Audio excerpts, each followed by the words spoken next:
how to turn on GBoard one-handed keyboard on Samsung Galaxy S26, S26 Plus or Ultra.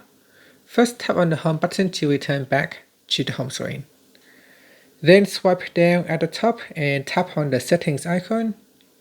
From the settings page, scroll down, then tap on General Management. After that, tap on GBoard Settings. And in Settings, we now scroll down and tap on Preferences. Next, scroll down, and in here, tap on one-handed keyboard.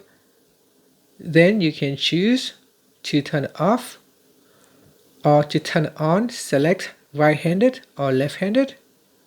And here, if I bring up my keyboard, it will sit on the left-hand side, or you can have it sit on the right-hand side. And that is one-handed keyboard, allowing you to quickly and easily access the keyboard with one hand. And that's it. Thank you for watching this video.